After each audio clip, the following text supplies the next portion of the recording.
Hey everyone, welcome back yet again to the channel. And in this video we're doing something a little different today. I'm actually trying to repair this vintage toy. This one in particular is a Dirt Devil Jr. upright lights and sounds play vacuum. Now this one has been in the family for quite some time. It was recently given to me by a family member. As you can see, this thing has seen some stuff over the years.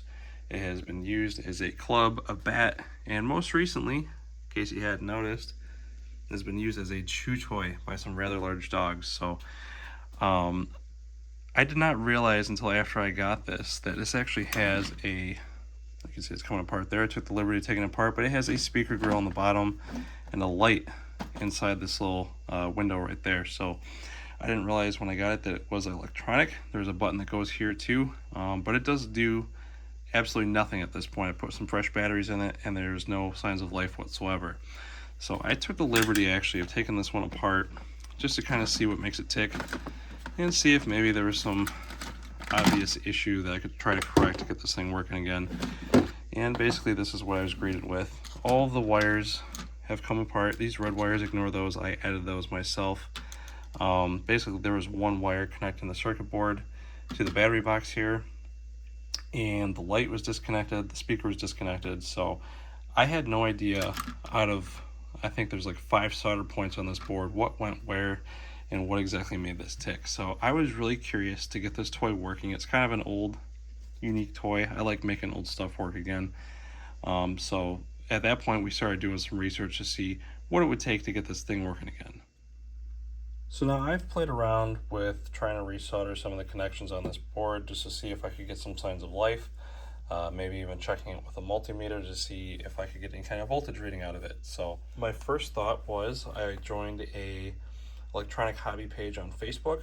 I was going to upload some photos to that, and the night I was actually about to upload the photos, I got an interesting email from eBay because I had recently searched for one of these online just for laughs to see if there's any available, and sure enough I came across this one.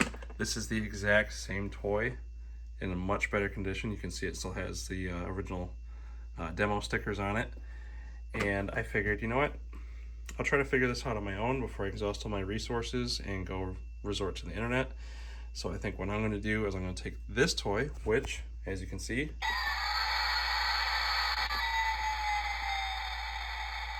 works 100%. So I know everything is good to go on that board. I'm going to very carefully take open this shell, see how everything is routed, try to copy that on this board, and hopefully this one will sound and act just like this one by the time everything is said and done. Alright, so time to do some surgery on our new donor, I guess you could call it, vacuum. This is a little nerve-wracking because these aren't super common. But this one I actually got for a pretty good price. I want to say it was about 20 bucks. So I figured worst case scenario, 20 bucks is money well spent. We get a good video out of it, learn a couple things, and not only that, but we have 2 young ones now in the family, and instead of deciding who gets the vacuum toy, assuming we can get this one working, now we'll have one for each child. So everybody wins in the long run. So I'm going to go ahead. We've got about 7 screws it looks like here. I'm going to go ahead and take those off, get this case apart, and then we'll see what makes this thing tick.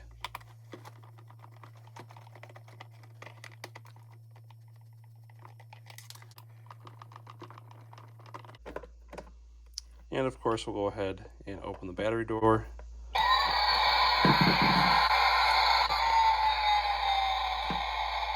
Did not mean to do that. Go ahead and open our battery door and remove our batteries before we completely take this thing apart.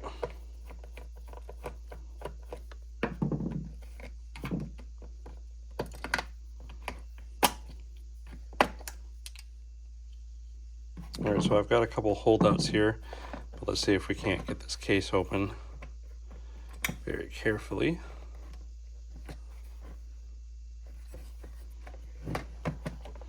Let's take a look at this old one. Yeah, this should just pry right up. This front edge is sticking here a little bit.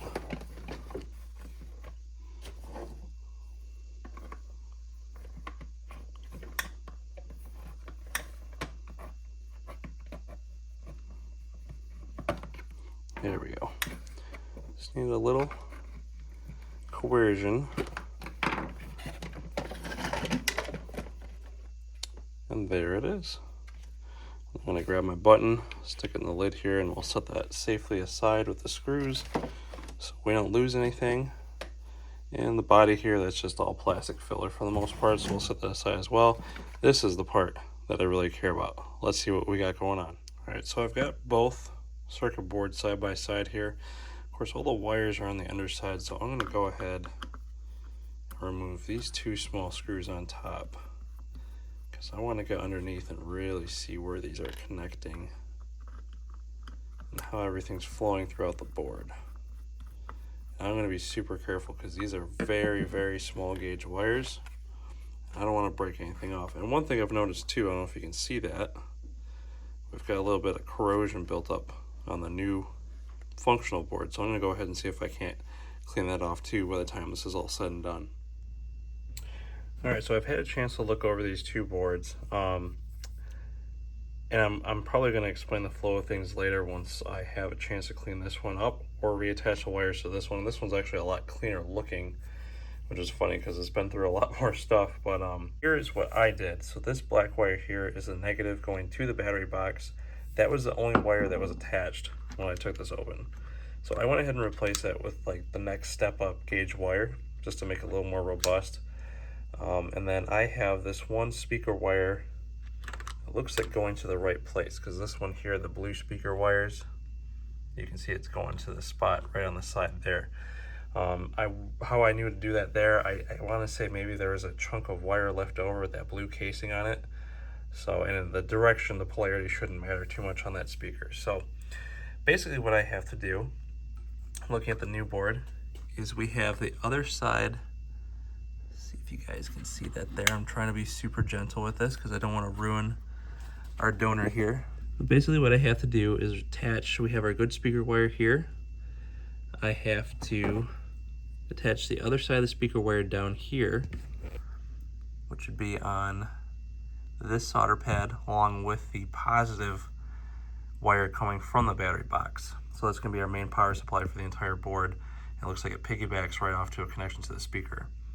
So the other side of that, the ground to the speaker, is good to go already. And then outside of that, it looks like it's just the little light bulb, and I'm not sure if the light bulb I have is still good. I'm gonna have to test it, but that's gonna get soldered to this spot on the bottom here. And then it looks like the other side, if I'm not mistaken, yes, will go to the other side here by the negative. So I'm assuming that's the ground side of that light bulb. And again, once I have a chance to rewire everything, clean this board up, I'll see if I can break down what's going on here as far as the current flow of everything.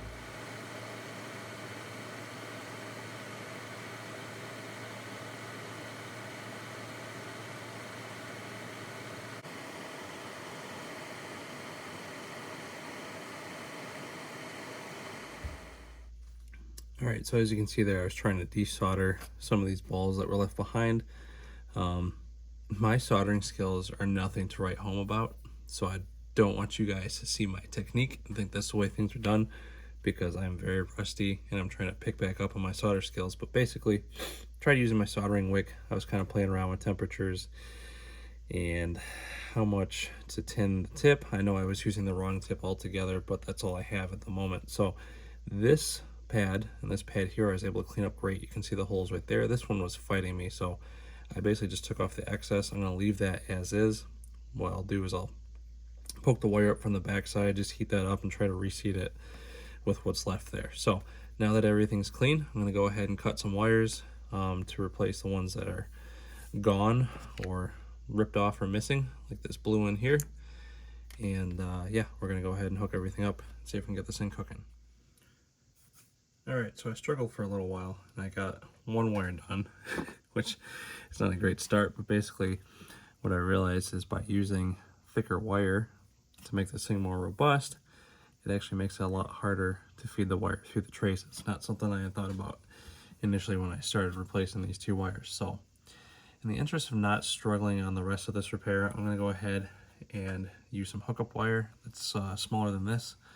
Should make for a lot easier repair. I should be able to just fish it right through the rest of the holes, and should make for better viewing for you guys, as I will be struggling a lot less.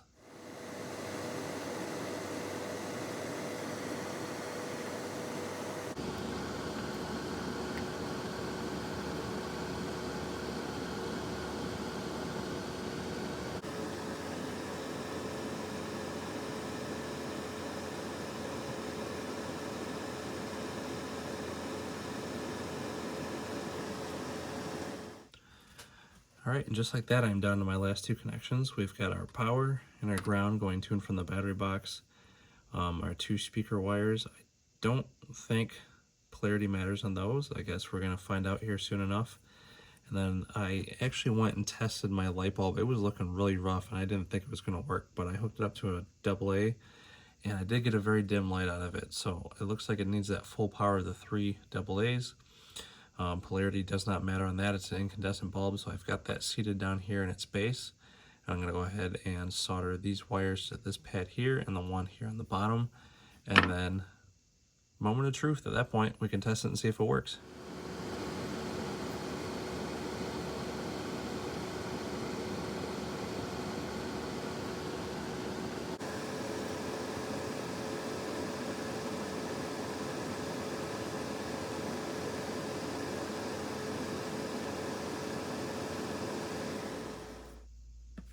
Alright guys, so all the wires are reattached. I have the 3 AA's loaded in the battery bay, and it is now time to try this out. So I don't really know if this is going to work, but I followed everything verbatim from the other toy. So moment of truth, fingers crossed. It is very late at night, and I don't want to wake the kids up, so I'm going to go ahead and cover the speaker, but let's give it a push and see what happens.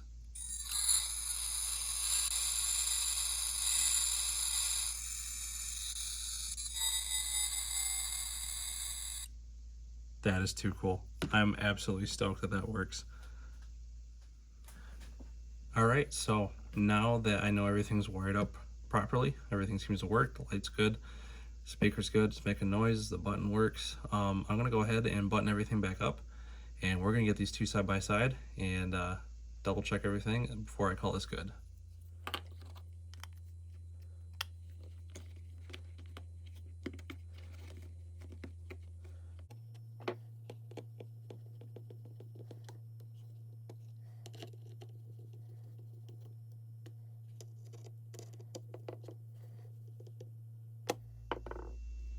Alright guys, before I wrap this thing up completely and button up the board here, I'm going to try to explain what I think is going on. We have power supply coming in from the battery box, this red wire here, which attaches to the solder point here. So this essentially, this little leg here has now become a battery positive bus. And you can see here we have the speaker piggybacked off of right where the battery connection comes in, and then on the other side of this transistor here, this is the power supply for the light bulb. Furthermore, you can see this leg here feeds into the logic circuit here, or microcontroller. I think that is actually a microcontroller they put in there under that black dot. And then when you push this button, there is a leg of the circuit here that comes up and around, and when you push that, it closes that circuit and goes over to ground here, and I'm thinking that's probably pulling that circuit low, triggering the microcontroller to then initiate the light and the sound. Now when it does that, it uses these transistors. These are labeled in Q1 and Q2. Here you can probably see it a little bit better now, Q1 and Q2. And from my understanding, transistors act kind of like relays, except they don't need a ground for the trigger circuit. So essentially what happens, we have, let's start down here, we have the light bulb. So we have power supply. This is the positive side of the light bulb. We have this leg here, probably gets sent out by the microcontroller, which then comes into our transistor and allows it to channel current through to the positive side of the light bulb, which then comes around to the negative side, completes the circuit for the light bulb, lights that up. So this is essentially a control circuit just for that light bulb that uses the transistor as a switch to flow current from our power supply over to the light bulb. And then on this other transistor, this one's a little trickier for me to understand. From my understanding, speakers do need capacitors, speaker circuits, and small toys like this. I think this one's a little backwards because from the light bulb operation, basically what we have the power supply at all times to the speaker. Okay, yeah, so for the speaker, from what I understand, this is the ground side or the low side of the speaker. Basically what the microcontroller is doing, it has a trace that runs underneath the transistor here to this top left leg of the transistor, which makes sense, the same thing that we see down here with the light. Basically what that does is once that's triggered, closes the circuit, allows this ground to then flow through the resistor and capacitor here and up through the main ground circuit back to the battery box. So it kind of makes sense now that I look at it. It was a head scratcher to figure it all out, but of course, hindsight's 2020, and yeah, I think it was a pretty good learning experience. I'd be curious to kind of run into another situation like this. Oh, and of course, if anybody watching this has any further knowledge or understanding of electronic circuits, feel free to school me and everybody else in the comments. I'm all about learning and sharing information, and I would love to hear what you all have to say and get your 2 cents on what you think about this circuit operation and the design of this board.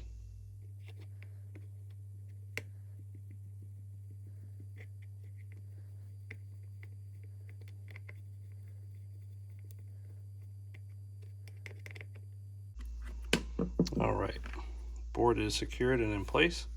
I'm just going to go ahead and tuck these wires, make sure they don't get in the way of anything when I put the main shell back on.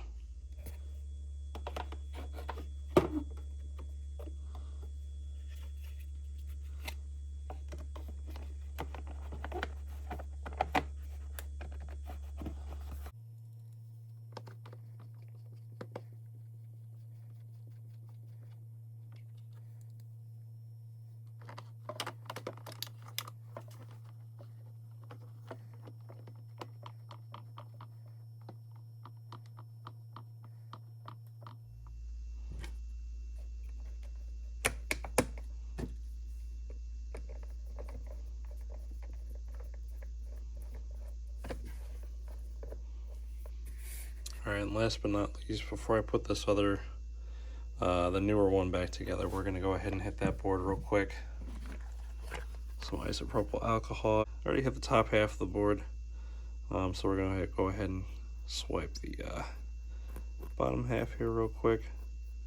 Just get rid of any light corrosion and buildup that I'm seeing here. That's looking pretty good already. This looks like good as new. Cool. All right, guys, so it's the next day, and as you can see, I've got them back together. Well, I say them.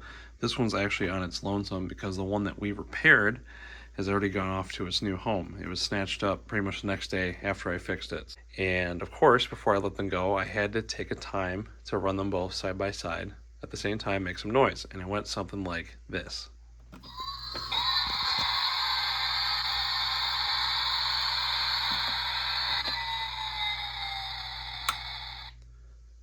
Yeah, sorry guys, I couldn't resist. I just had to.